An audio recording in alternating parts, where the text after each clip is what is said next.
आज हम लोग स्टार्ट कर रहे हैं इकाई 6 प्रकाश की। इसमें सबसे पहला चैप्टर 9th ए है, रिफ्लेक्शन ऑफ लाइट, प्रकाश का परावर्तन।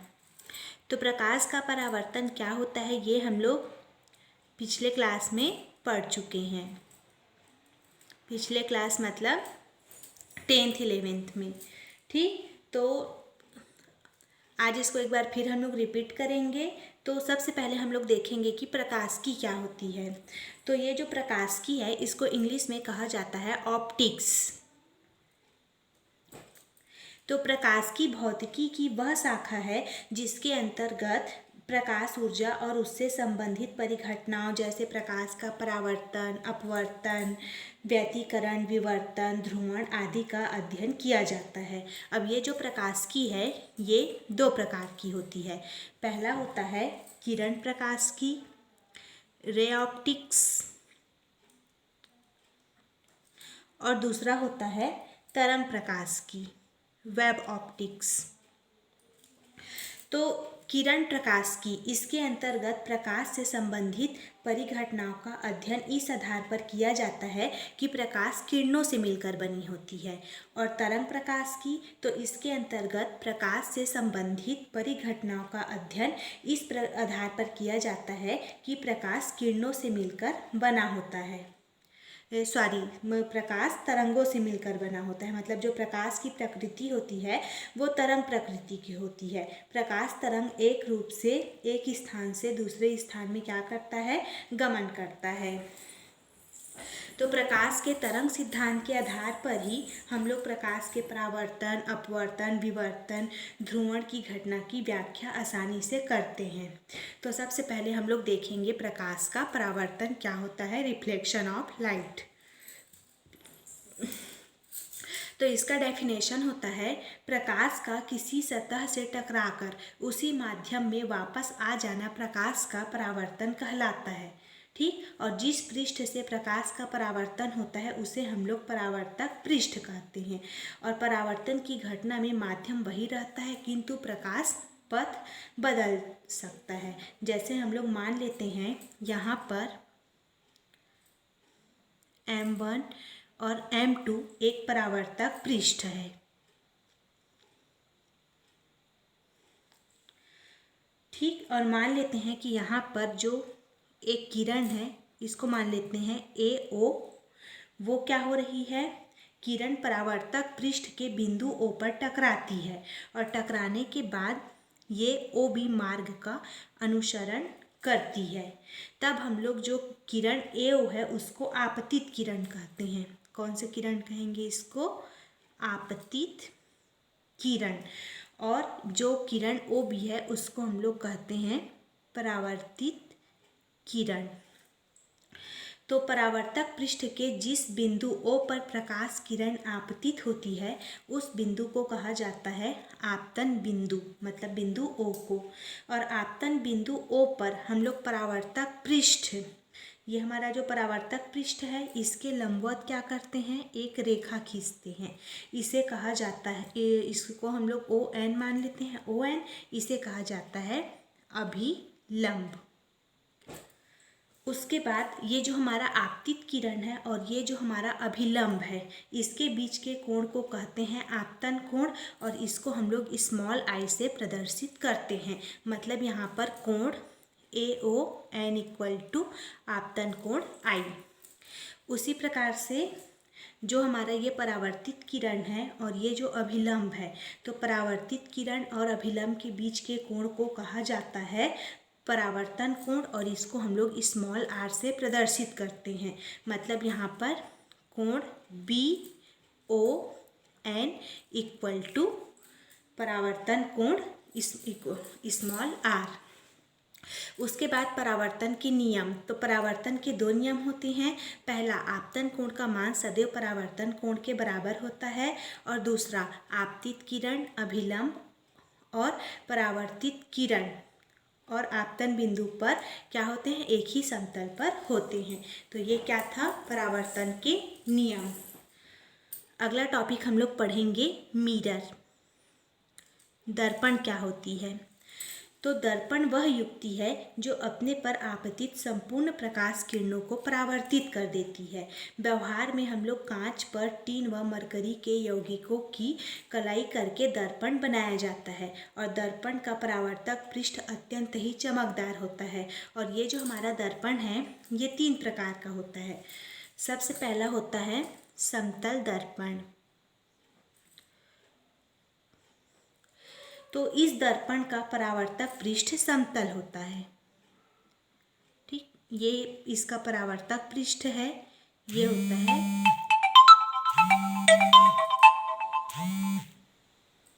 समतल। दूसरा होता है गोली दर्पण।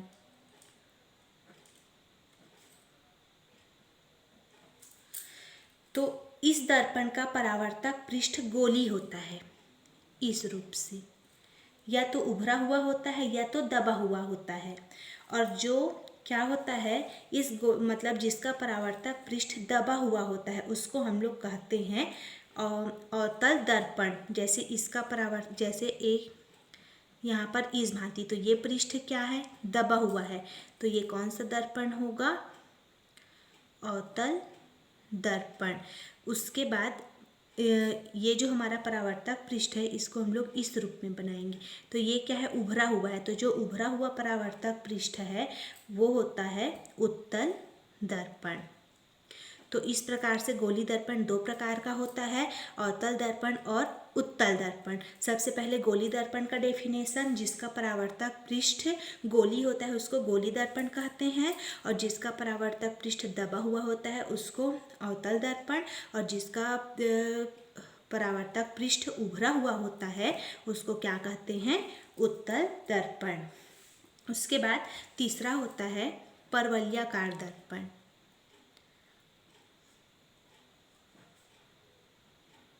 तो जिसका क्या बोलते हैं, परावर्तक पृष्ठ, ये परावर्तक पृष्ठ है, जिसका परावर्तक पृष्ठ परवलयाकार का होता है उसको हम लोग कहते हैं परवलयाकार दर्पण। तो ये था दर्पण और दर्पण के प्रकार। अगला टॉपिक हम लोग कुछ परिभाषा देखेंगे। जैसे हम लोग गोली दर्पण 2 प्रकार के पढ़े, उत्तल दर्पण और अवतल दर्पण। तो यहाँ पर मैं बना रही हूँ सबसे पहले, ये है जिसका परावर्तक पृष्ठ दबा हुआ होता है उसको कौन सा दर्पण कहते हैं, अवतल दर्पण। तो ये हो गया अवतल दर्पण। इसी प्रकार से मैं बना रही हूँ उत्तल दर्पण, जिसका परावर्तक पृष्ठ क्या होता है, उभरा हुआ होता है। ये परावर्तक पृष्ठ उभरा हुआ है, ये कौन सा दर्पण हुआ, उत्तल दर्पण। अब ये दोनों गोली दर्पण हैं। अब गोली दर्पण के सिरे के 2 बिंदुओं को मिलाने वाली सबसे बड़ी रेखा को कहा जाता है द्वारक। जैसे मान लेते हैं यहाँ पर इस रेखा को ये बिंदु मिला रही है, सबसे बड़ी रेखा है ये, इसको हम लोग गोल के रूप में बना सकते हैं। मान लेते हैं एक्स वाई, तो यहाँ पर हम लोग एक्स वाई को कहेंगे द्वारक। दर्पण का क्या है, ये द्वारक है। ठीक, उसके बाद गोली दर्पण के परावर्तक पृष्ठ के ठीक मध्य बिंदु को हम लोग उस दर्पण का कहते हैं ध्रुव, और इसको हम लोग स्मॉल p से प्रदर्शित करते हैं। कैपिटल P भी हो सकता है। ठीक, तो और अवतल दर्पण के लिए क्या होता है, ये अधिक दबा हुआ होता है, और उत्तल दर्पण के लिए क्या होगा, ये उभरा हुआ होगा। यहाँ पर ये क्या होगा, इसका ध्रुव, इसको P से प्रदर्शित करते हैं। ठीक, उसके बाद गोली दर्पण मतलब गोले का एक भाग होता है, और इस गोले के केंद्र को कहा जाता है वक्रता केंद्र, और वक्रता केंद्र को C से प्रदर्शित किया जाता है। उसी भांति इस गोले का केंद्र यहाँ पर होगा, ये क्या होगा, C। ठीक, उसके बाद गोली दर्पण के ध्रुव P और वक्रता केंद्र को मिलाने वाली रेखा उस दर्पण का मुख्य अक्ष कहलाती है। अगला हम लोग किसका परिभाषा देख रहे हैं, मुख्य अक्ष। तो PC क्या है, मुख्य अक्ष है। उसके बाद फोकस दूरी, तो किसी दर्पण के ध्रुव ये दर्पण का ध्रुव है और उसके मुख्य फोकस। तो सबसे पहले हम लोग क्या देखेंगे, मुख्य फोकस का डेफिनेशन देखेंगे। तो मुख्य अक्ष के बाद हम लोग किसका डेफिनेशन देखेंगे, मुख्य फोकस का। तो गोली दर्पण के मुख्य अक्ष के ये क्या है, मुख्य अक्ष है। तो मुख्य अक्ष के समांतर आपतित होने वाली किरणें, मान लेते हैं कुछ किरणें क्या हो रही है, मुख्य अक्ष के समांतर आपतित हो रही है इस रूप में।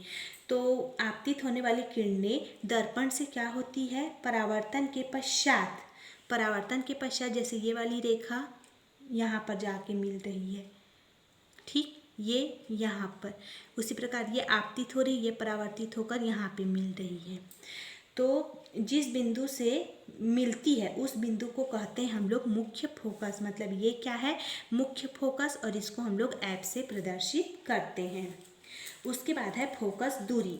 तो किसी दर्पण का ध्रुव, ये जो P है और ये जो हमारा मुख्य फोकस है एफ के बीच की दूरी को कहा जाता है फोकस दूरी, और फोकस दूरी को हम लोग स्मॉल एफ से प्रदर्शित करते हैं, ठीक। तो इस प्रकार से आप लोग को इतना डेफिनेशन पता होना चाहिए। उसके बाद है चिन्ह परिपाटी।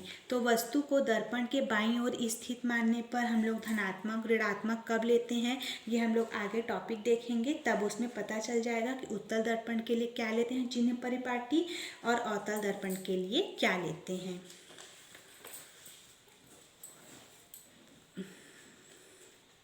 तो अगला टॉपिक हम लोग पढ़ेंगे गोली दर्पण की वक्रता, त्रिज्या और फोकस दूरी में संबंध। वक्रता त्रिज्या को किससे प्रदर्शित किया जाता है, कैपिटल आर से, और फोकस दूरी को एफ से। तो गोली दर्पण की वक्रता त्रिज्या और फोकस दूरी में क्या संबंध होता है। तो गोली दर्पण दो प्रकार की होती है, एक उत्तल दर्पण और एक अवतल दर्पण। तो हमको एग्जाम में पूछा जाएगा गोली दर्पण की वक्रता त्रिज्या और फोकस दूरी में संबंध ज्ञात कीजिए करके, तो हम लोग उत्तल और अवतल दोनों में से कोई एक को बनाएंगे, लेकिन पर्सनली नाम दे के पूछा जाएगा उत्तल दर्पण के लिए क्या होता है और अवतल दर्पण के लिए क्या होता है। तो उस स्थिति में दोनों के लिए हम लोग अलग अलग निकालेंगे।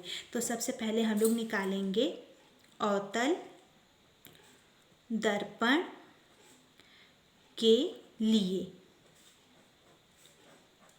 तो इसके लिए सबसे पहले हम लोग क्या करेंगे, एक अवतल दर्पण बनाएंगे। तो अवतल दर्पण क्या होता है, जिसका परावर्तक पृष्ठ दबा हुआ होता है उसको कहते हैं अवतल दर्पण। तो यहाँ पर एक्स वाई क्या है, एक अवतल दर्पण है। मान लेते हैं P इसका क्या है, ध्रुव है, और F को क्या मान लेते हैं, मुख्य फोकस, और C इसकी वक्रता क्या है, वक्रता केंद्र है, और यहाँ पर मान लेते हैं F मुख्य फोकस है। अब मुख्य अक्ष के समांतर एक किरण मान लेते हैं AB है, वो मुख्य अक्ष, ये जो हमारा PC है उसके समांतर AB किरण आपतित हो रही है, और परावर्तन के पश्चात ये क्या होती है, मुख्य फोकस से होकर जाती है इस भांति। तो हम लोग क्या उसके बाद क्या करते हैं, B और C को मिलाते हैं। तो इस प्रकार से BC बिंदु B पर किसका कार्य कर रही है, अभिलंब का कार्य कर रही है, और यह आपतित किरण हुआ और यह अभिलंब है। तो आपतित किरण और अभिलंब के बीच के कोण को क्या कहते हैं, आपतन कोण, और इसको स्मॉल आई से प्रदर्शित करते हैं। और परावर्तित किरण और अभिलंब के बीच के कोण को क्या कहते हैं, परावर्तन कोण, और इसको स्मॉल आर से प्रदर्शित किया जाता है। तो ये डायग्राम बना के आप लोग इतना इसका थ्योरी लिखोगे। अब उसके बाद इसका आगे न्यूमेरिकल निकालेंगे।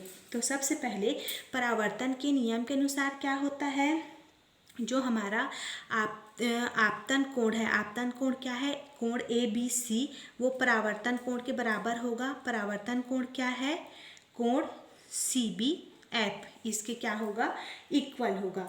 अब उसके बाद ये जो हमारा AB है, AB क्या है, जो PC है उसके समांतर है।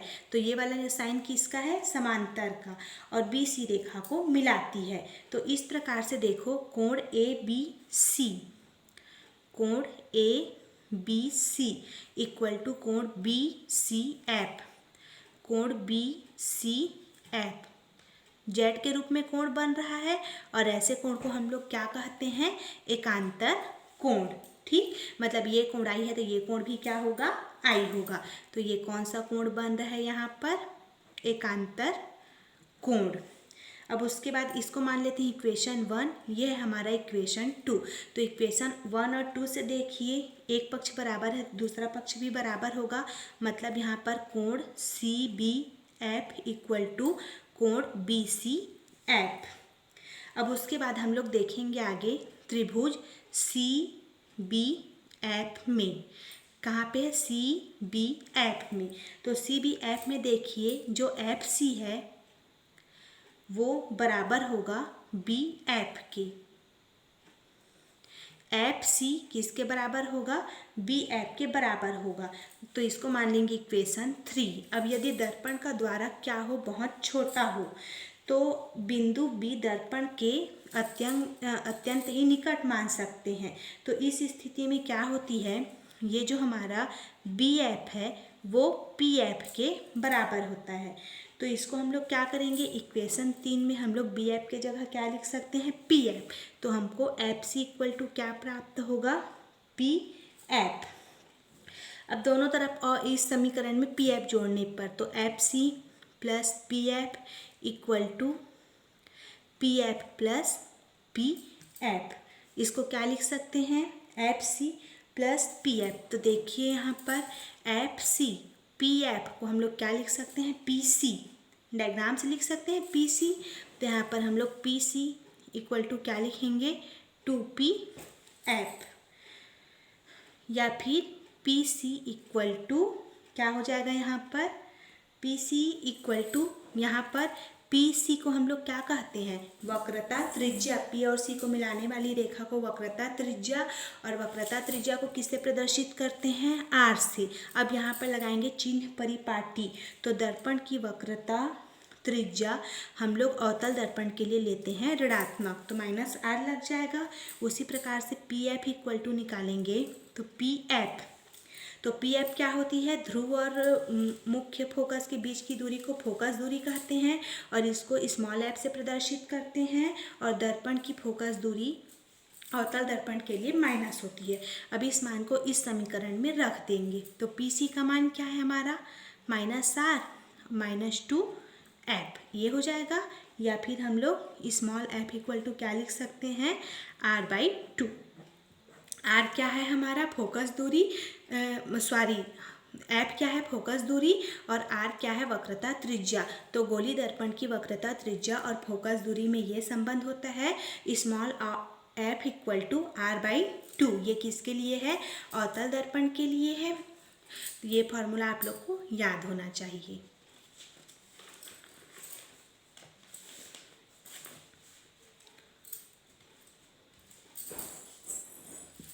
दूसरा हम लोग निकालेंगे उत्तल दर्पण के लिए।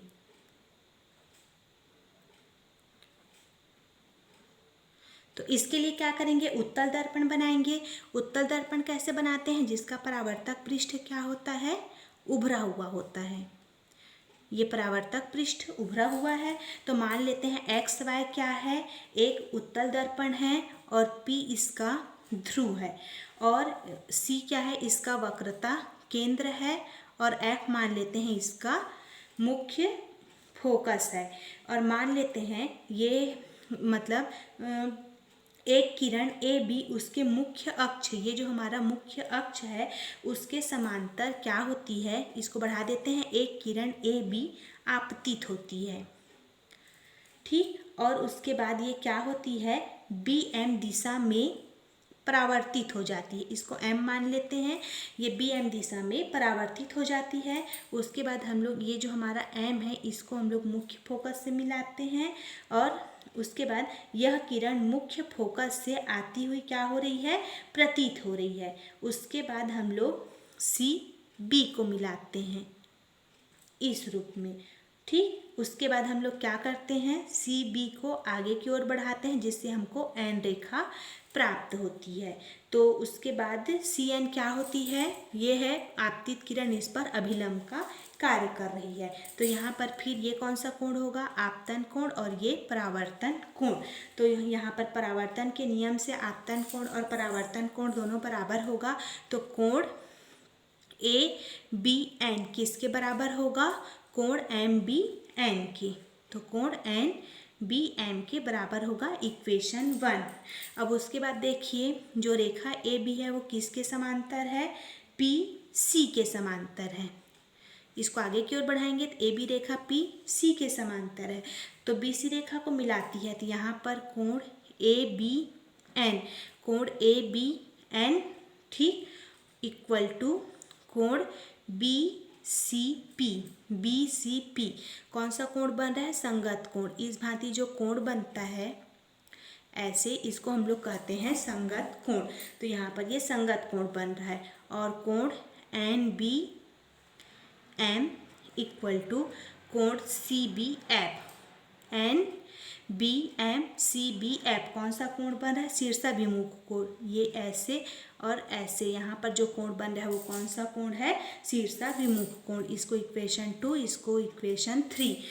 तो इक्वेशन 1 और 2 में देखिए एक पक्ष बराबर है तो ये दोनों क्या हो जाएगा, बराबर हो जाएगा, ठीक। तो यहाँ पर हाँ, और उसके बाद देखिए ये इक्वेशन 1 और 3 में ये दोनों बराबर है तो ये दोनों भी क्या हो जाएगा, बराबर। तो इक्वेशन 1, 2, 3 तीनों समीकरण को मिलाकर हम लोग क्या लिख सकते हैं, कोण सी बी एफ किसके बराबर है, कोण पी सी पी के, बी सी पी के बराबर है।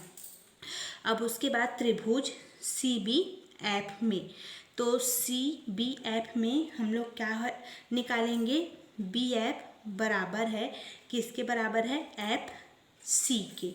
बी एफ सी के बराबर है। अब यदि फिर दर्पण का द्वारक बहुत छोटा हो तो उस स्थिति में हम लोग बिंदु बी को पी के अत्यंत निकट मानेंगे। तो उस स्थिति में जो बी एफ है वो किसके बराबर हो जाएगी, पी एफ के बराबर हो जाएगी। तो इसको इक्वेशन 4 मान लेते हैं और इसको इक्वेशन 5। तो इक्वेशन 4 में हम लोग बी एफ के जगह क्या रखेंगे, पी एफ। तो हमको एफ सी इक्वल टू क्या प्राप्त होगा, पी एफ। अब दोनों पक्षों में क्या करते हैं, पी एफ को जोड़ देते हैं। तो F C plus P F equal to P F plus P F, ठीक। उसके बाद देखिए डायग्राम में क्या है, एफ सी और पी एफ इक्वल टू क्या लिख सकते हैं, पी सी। तो यहाँ पर क्या लिख देंगे, P C equal to 2pf। और pc क्या है, वक्रता त्रिज्या। तो उत्तल दर्पण के लिए वक्रता त्रिज्या को प्लस r लेते हैं। और pf क्या है, फोकस दूरी, इसको भी उत्तल दर्पण के लिए प्लस लेते हैं। तो r इक्वल टू 2f, तो f इक्वल टू r/2। तो ये क्या था, उत्तल दर्पण के लिए वक्रता त्रिज्या और फोकस दूरी में संबंध।